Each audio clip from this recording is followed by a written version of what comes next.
Duplo Expresso. E aí tem alguns outros temas que eu gostaria de tratar aqui ainda sobre Brasil, antes da gente fazer o nosso giro pelo mundo, que é o seguinte, né? Acho que eu vou falar desse aqui agora já, né? Ontem eu fiquei surpreso, eu vou falar que muita gente ficou surpresa, mas eu fui o primeiro a ficar surpreso com isso daqui que eu vou colocar agora. Eu postei isso aqui tanto no Facebook como no Twitter ontem à noite, eu já estava na cama, você viu, ó. Ele tá mostrando aqui, ó. Cadê? Ah, não, isso aí ele tá com horário lá da Califórnia, por isso que não tá. Mas aqui já devia ser 3 da manhã. Eu acordado quando soube dessa história. Eu botei aqui. Mas é muita cara de pau. Um dos jornalistas, eu coloquei entre aspas, jornalistas, do Piguinho Vermelho, que consegue trabalhar, e esse é bom, o cara é fera, ele consegue trabalhar ao mesmo tempo para o Daniel Dantas, segundo o Paulo Henrique Amorim, e também para o George Soros. O cara consegue conciliar Daniel Dantas e George Soros. Pois então, ele que me acusou meses atrás de ser um infiltrado, de ser comprado, agir por dinheiro de fora, é simplesmente, além disso tudo, além de trabalhar para o Daniel Dantas, segundo o Paulo Henrique Amorim, e o George Soros, ele é simplesmente ghostwriter, sabe de quem? Da Joyce Hasselman. Ele tá no Piguinho Vermelho, escreveu o livro da Joyce Hasselman. Qual era o tema do livro? A Lava Jato. Louvando a Lava Jato. Você acredita nisso? Aí eu falei, amanhã eu conto tudo. No caso, hoje. Minha gente, assim, a vida é muito irônica, né? Então, primeiro eu vou mostrar... Ontem, aliás, eu mostrei no ar o Cidadão e foi por isso até que vieram me alertar. Aí, espectadores nossos, expressionautas, vieram me alertar para isso que eu desconhecia. Então, viram? Eu nem mencionei o nome do Cidadão ontem, mas viram na tela que apareceu... Né, quando eu comentava aqui daquele artigo que a gente publicou no ano passado, justamente a propósito da questão da chantagem sobre a Carmen Lúcia, escalaram gente do Piguinho Vermelho para nos detonar, dizendo que era um site misógino e homofóbico, porque a gente expunha uma chantagem, sendo independente da sexualidade da Carmen Lúcia. Aliás, naquele momento que eu trouxe para o público, não haveria necessidade, mas falar que eu mesmo sou gay, como é que eu poderia ser homofóbico? Não era essa a questão é que ela não era a homossexualidade da Carmen Lúcia que estava em questão. O que estava em questão era ela ceder a uma chantagem. Né? Ceder a uma chantagem. Mais uma vez, se ela quisesse preservar isso na esfera privada, renunciava à presidência do STF, renunciava até à própria cadeira de ministro do STF. Agora, ela permanecer lá e ceder e fazer a vontade do chantagista, que tinha esse material, aí não dá. Aí virou um affaire d'État, um assunto de Estado, uma questão de Estado, e tinha que ser exposta. E todo mundo ali sabia, e todo mundo ajudou a ocultar, e entraram para detonar a gente, para tentar desacreditar a denúncia, falando que não tinha nada a ver, que não era para falar disso, que nós éramos homofóbicos e misóginos. Eles variam, né, a pessoa, de acordo com a pauta, quem que vai nos atacar. Naquela oportunidade foi a Sinara Menezes por ser mulher, e poder em tese, falar de machismo e misoginia. Mas, como eu mostrei ontem, ela não podia falar, porque ela mesma já fez diversos artigos misóginos, né, atacando a esquerda, no passado dela de direita, que ela esconde quando trabalhava para a revista Veja. Mas então, era o artigo aqui, ó, para você procurar depois, olha, publicado em 25 de agosto de 2018, com o título Alerta, golpe ordena abate do Duplo Expresso via pena alugada de infiltrados.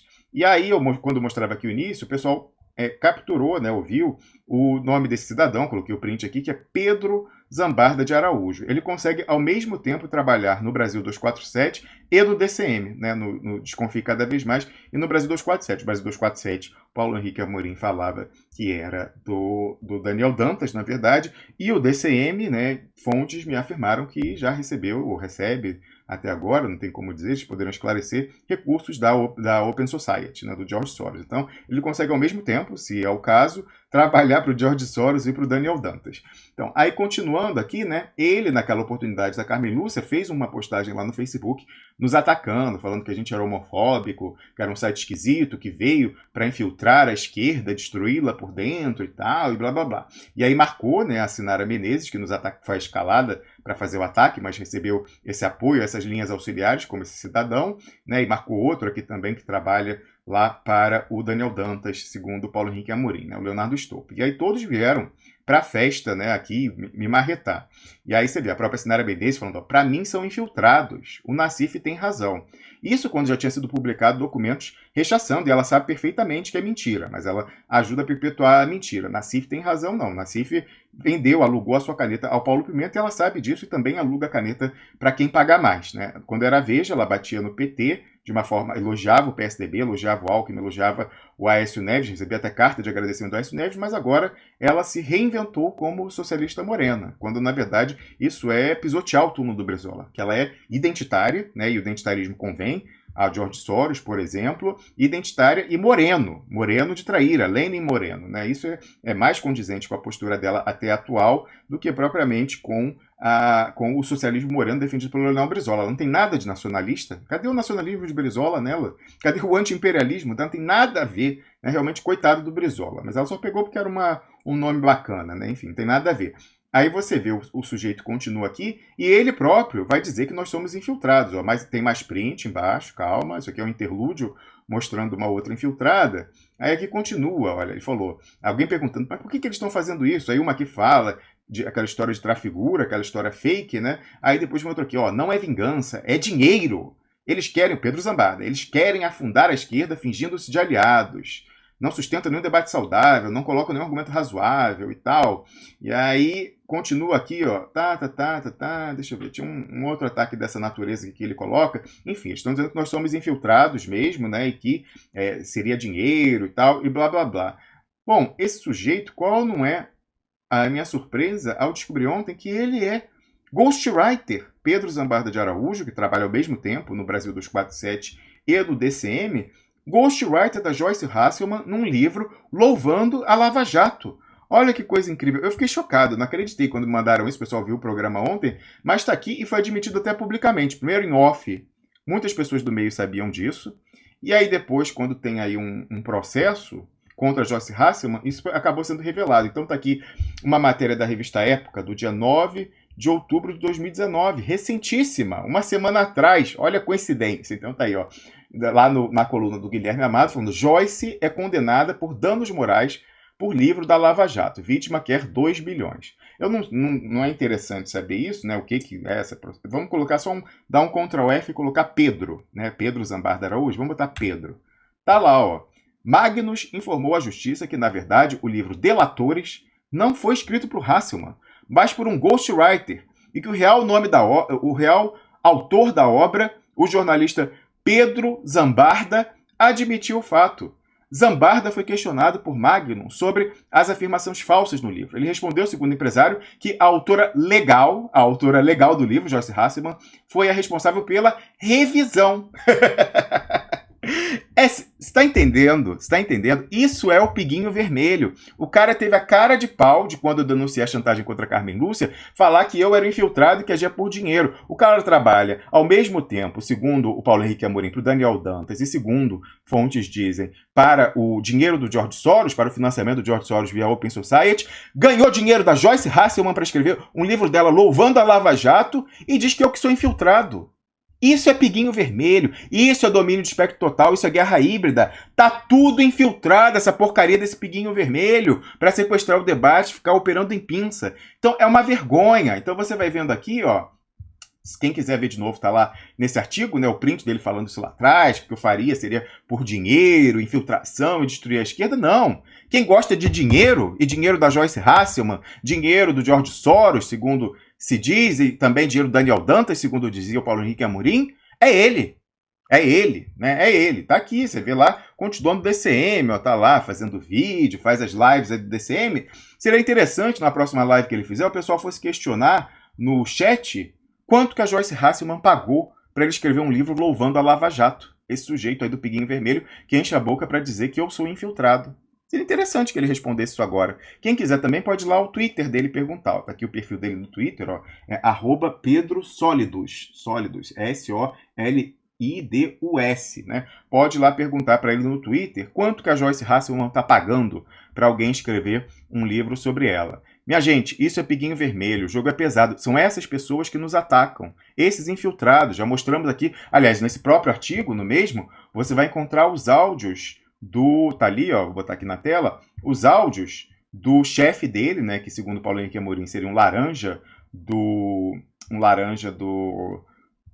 próprio Daniel Dantas. Lá você vai encontrar aqui esses áudios do Leonardo Atushi com o Nagy Narras, um banqueiro bandido, chamando Daniel Dantas de Daniel. e passando o recado de um prof, não, o Daniel conversou com a fulana, mas depois, não, e eu vou te manter informado para você ir atrás desses filhos da puta, como ele fala, né, esses filhos da puta do Paulo Henrique Amorim e Domino Carta, né, inimigos declarados do Daniel Dantas. Então, você lá vai encontrar todos esses aqui, que inclusive já estão salvos aí em HD externo nosso, se for derrubado da internet, a gente coloca de novo, não tem problema nenhum. Grampos gravados legalmente lá, quando da Operação Satyagraha, né, que foi a operação que foi para cima do poder de fato, foi para cima do Daniel Dantas, que representava a finança transnacional e os tucanos que roubaram muito na privatização. Essa operação foi séria, aquela lá do Protógenes Queiroz, juiz Fausto de Sanctis, não foi como a Lava Jato, né, não foi em cima da parte fraca na corrupção do capitalismo, não, foi em cima da parte forte. E aí, por isso, até foi perseguido, o Protógenes Queiroz está aqui asilado na Suíça. Então, esse artigo, né, de quando foi ordenado o nosso abate por ocasião da Carmen Lúcia, ele é muito instrutivo. Né? E a propósito da própria Sinara Menezes, eu mostrei ontem algumas das manchetes das matérias que ela escrevia quando estava trabalhando na Veja. Olha só, ela que nos acusou de ser machista e misógino, ela lá quando estava na Veja escreveu, quando a Marta Suplicy era prefeita de São Paulo pelo PT, que a Marta faliu São Paulo. Aí depois ela fez uma, olha só, elogiando o Alckmin, falando, ó, pouco sal, muitos votos. Ganha força uma safra de políticos com imagem de honestidade, jeito de síndico e nenhum carisma. Bom para o país.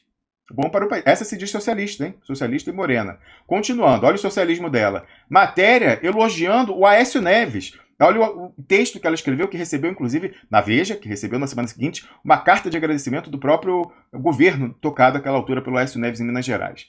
Título da Sinara Menezes, lá na Veja. Uma empresa chamada Minas. Em apenas 2 anos, o Estado sai do vermelho graças a um processo de saneamento baseado em métodos da iniciativa privada. O que tem de socialismo nisso aqui? Por favor. Pois é, ela se pintou agora, ela se diz socialista morena. Né? Continuando aqui, escreveu artigo batendo no filho do Zé Dirceu, tá aqui esse aqui intitulado lá na Veja, um caso para o CFJ. Tem aqui também matéria falando que esquerdistas são ultrapassados e que o liberalismo é a onda atual. Quer dizer, isso alguém que se diz agora socialista. Né? Socialista. Socialismo para ela, né, tá aqui. Ah, não, essa foi a pior, olha. Ela naquela altura nos acusava de sermos machistas e misóginos. Ela mesma escrevendo, usando a sua condição de mulher para poder desferir um ataque machista contra Marta, que tentava a reeleição, dizendo o seguinte, ó, Marta e seus 2 maridos. Né? Ó, lá na Veja, mais uma vez, ali quando ela caminhava para a reeleição e foi derrotada pelo José Serra. Então, a Sinara Menezes alugando a pena para interesses do PSDB naquele momento ali contra o PT.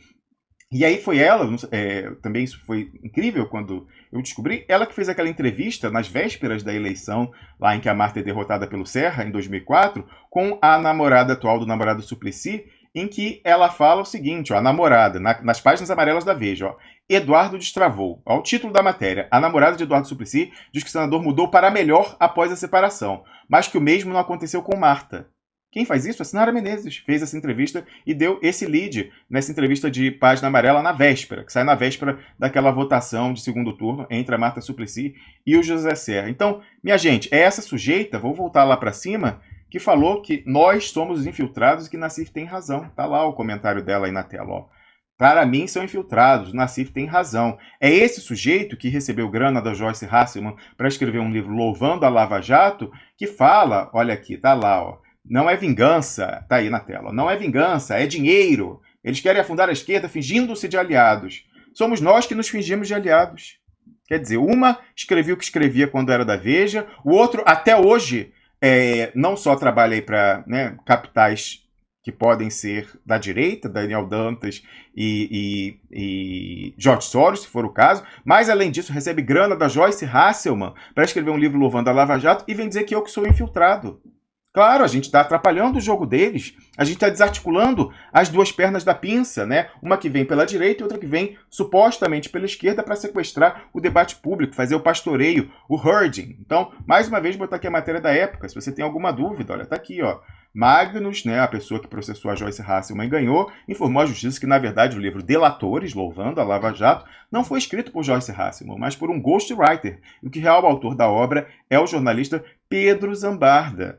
Pedro Zambarda, que ele admitiu o fato, e tá até aqui aspas dele na matéria da Veja, da época, dizendo que a Joyce é apenas uma autora legal do livro, e que ela foi responsável tão somente pela revisão. Tá aqui, ó, ele, olha que bonitinho lá, falando no DCM, ó, falando, Moro tem que sair, diz abaixo-assinado de 800 advogados. Como é que ele reconcilia ele fazer um vídeo falando que Moro tem que sair com ele ter escrito um livro louvando a Lava Jato, assinado por não outra que Joyce Hasselman, né? Isso, minha gente, isso aí é piguinho vermelho, isso aí é domínio de espectro total, isso aí é guerra híbrida, é por isso que a mensagem do Duplo Expresso é inconveniente, é por isso que a gente é sabotado, como provamos ontem pelas redes sociais estadunidenses, Facebook, YouTube. Essa mensagem, perder o controle dos dois polos supostamente antagônicos, é inadmissível para o prosseguimento do golpe. É por isso que quem participa do Duplo Expresso tem o seu celular hackeado pela inteligência do Exército, como a gente já mostrou aqui também com prints, é porque a gente está mexendo na ferida. E mais uma vez, né, a gente muitas vezes fica um pouco desesperançoso com o estado atual do Brasil, falando que está tudo perdido, né, só daqui a 20 anos. Se tivesse tudo perdido, eles não iam gastar os recursos que gastam para combater, né, algumas dezenas de pessoas imbuídas de um ativismo, né, mas que tem recursos limitadíssimos. Já falei, o nosso orçamento aqui totalmente coberto com doação do pessoal que nos assiste, fica entre 500 e 600 dólares. Imagina se cada pessoa que consegue juntar 500, 600 dólares fizesse um Duplo Expresso para falar da pinça da guerra híbrida. Eles têm medo do exemplo, eles têm medo que isso multiplica, eles têm medo que o nosso alcance aumente. É por isso que eles nos atacam e tentam nos silenciar nas redes sociais e escalam esses jornalistas vendidos do Piguinho Vermelho para bater na gente, para as pessoas que têm a mesma interseção ali de alcance. Então, são esses veículos bandidos, é essa mensagem que é disruptiva. E se não tivesse risco na narrativa deles, é certo, a briga é desigual, extremamente assimétrica, nós estamos em desvantagem, até porque o nosso time sequer entrou em campo, já que como técnicos a gente tem esse pessoal infiltrado, mas se tivesse tudo dominado, não teria por que gastar os recursos que eles gastam tentando nos detonar, derrubando o caos soberano de transmissões nossas, tentando descobrir o IP dele, tentando descobrir onde que ele está localizado. Eles têm medo, e eles vão ficar com mais medo ainda, porque eles sabem que vem a grande crise global. Então, o Brasil pode virar o Equador amanhã, já vamos falar aí com o Fernando do Equador. Eles têm medo, imagina, num contexto de grande crise, 60, 600 Duplo Expressos. Eles perdem o controle do mercado de opinião, isso é inadmissível para eles, perder o pastoreio. Então, você vê, eles contam para isso com esses infiltrados, esse pessoal que se vende a Daniel Dantas, possivelmente, né, segundo falava Paulo Amorim, a George Soros, possivelmente também, como seria o financiamento lá do DCM, e se vendem até a Joyce Hasselman e o esquema da Lava Jato. E depois faz live, falando de que Moro tem que sair. Essa é a cara de pau, esse pessoal é fingido e é vendido. E depois você vê que eles batem a carteira e gritam pega ladrão. Como eles próprios são infiltrados e vendidos, eles falam que nós aqui no Duplo Expresso somos infiltrados e vendidos. Isso é guerra híbrida na veia, guerra híbrida intravenosa, gente. Então, era importante falar isso aqui hoje. Eu imagino que talvez Fernando e Caos tenham algum comentário sobre isso. Fernando. Não, eu acho muito interessante isso, cara. Eu acho que, antes de mais nada, essa cara de pau desse Pedro Zambada, que nem para poder dizer que a Joyce Hasselman trouxe as informações, ele simplesmente colocou no livro, né? Ele coloca, ele afirma que ela simplesmente foi a revisora. Ela ficou responsável pela revisão. Então, em tese, ele que inventou as informações falsas, né? E ela simplesmente fez a revisão. É muito interessante isso. E esse negócio também da Sinara Menezes babando o ovo de Aécio Neves aqui em Minas Gerais, né? Que todo mundo que vive aqui, que tem um mínimo de orientação progressista, sabe que o governo, né, foi longe de ser um bom governo aqui, né? Não só o dele, mas também o do Anastasia, que é o pupilo dele, foi professor lá na minha alma mater, né, na Universidade Federal de Minas Gerais, professor de Direito Administrativo lá. Mas, assim, é muito interessante essa galera, e o quão perigoso é, né, Romulo? Essa galera, quão perigoso é alguém que não é comprável, né? Alguém que não... Exatamente. Que não se vende, não se dobra por valor algum. Que não se intimida também, né? O pessoal já tentou me intimidar, entraram na minha casa aqui. Eu falei, não, então agora que eu vou falar mesmo. Isso é perigosíssimo, cara. Assim, é muito... Isso, o pessoal fica com algumas coisas na mão aí, né? Para não baixar muito o nível. Com esse tipo de coisa, cara. É muito legal. A cara de pau desse filho da puta. É uma isso aí, coisa, assim, terrível. Caos Soberano, você que escreveu aí um artigo sobre cismogênese, no contexto da guerra híbrida, para você conseguir controlar uma sociedade, né? Cismogênese é a criação e administração de um conflito muitas vezes simulado, né? O conflito entre PIG, Partido da Imprensa Golpista, Globo e seus auxiliares, e Piguinho Vermelho, né? Capitaneado por 247 e DCMs da vida, isso é um telequete, mas com isso você sequestra, você cria uma falsa divisão, mas você administra, porque, né, tem as respectivas bolhas e base, com isso você consegue controlar, criando e administrando essa divisão. Como é que você reage a essa informação, Carlos Soberano, de que a pessoa que nos acusava tempos atrás aí de ser infiltrado e fazer tudo por dinheiro, mostra que ela própria é uma infiltrada e que faz tudo por dinheiro, inclusive ser ghostwriter da Joyce Hasselman num livro louvando a Lava Jato e pavimentando a sua carreira política, seu lançamento como candidata a deputada? Ramos, eu acho que nessa questão aí, eu acho que na verdade, eu acho que você está se confundindo.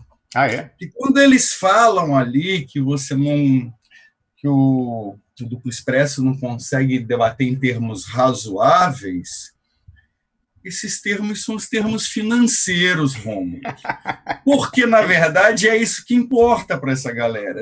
Os termos razoáveis é aquela comissão, é aquele patrocínio. É o banner de estatal, né? O banner de estatal. Aquele banner de estatal na época boa, que tinha aquele banner bacana de 200 mil.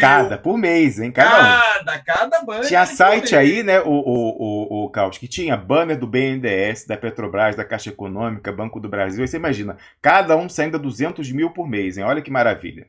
Eu já vi blog de tecnologia, eu já comentei com você, eu vi blogs na época de software livre, né, que divulgavam numa época que o governo Lula, inclusive, incentivava o software livre. O pessoal tinha 100, 200 mil views por dia e o pessoal não conseguia um mínimozinho, nem um AdSensezinho do governo lá de 50 conto por mês, né?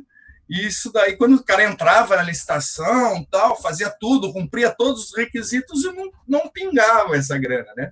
Mas agora acho que eles devem dar boas-vindas, acho que tem um novo companheiro de bancada aí para essa galera, é uma pessoa que sabe, como vou dizer, sabe conversar nos mesmos termos financeiros deles, né? Que é o deputado do PSE, deputado do PSL, atual PSDB, o Alexandre Frota. Inclusive, agora ele é identitário, ele pede ajuda ao Pablo Vittar. É verdade. Para ajudar a derrubar o Bolsonaro. É verdade. Vai ser essa grande frente progressista que está se montando aí, que vai ter Pablo Vittar, o Alexandre Frota, a Sinara Menezes, o Luciano Huck, a Tabata Amaral, a santa do coaching brasileiro, né? Inclusive ontem, lembrar de coaching, ontem eu vi um coaching financeiro ontem, eu estava abrindo o Duplo Expresso, a propaganda... Carlos, só antes de você falar disso aí, eu vou botar aqui na tela, para quem não entendeu a sua referência, né? A gente riu muito ontem, quando o Alexandre Frota anunciou lá, dizendo que sexta-feira, dia 18, portanto depois de amanhã, ele estará às 15 horas ao vivo com o Leonardo Atushi no Brasil 247. Será que o Pedro Zambarda vai estar lá também? Vamos perguntar para ele lá no Twitter dele, galera. E lá na próxima live que ele fizer no DCM, já que ele trabalha para os dois, pode ser que ele esteja lá também. Afinal, ele trabalha para quem paga mais, não tem problema. Se for a Joyce, também. Quem sabe ele não vai lá se candidato a escrever um livro do Alexandre Frota, né? Pode também. Um próximo livro, né? Parece que o Frota já publicou um livro também, né? Então, será que ele também foi o ghostwriter do Alexandre Frota? Não sei, né? Duplo Expresso.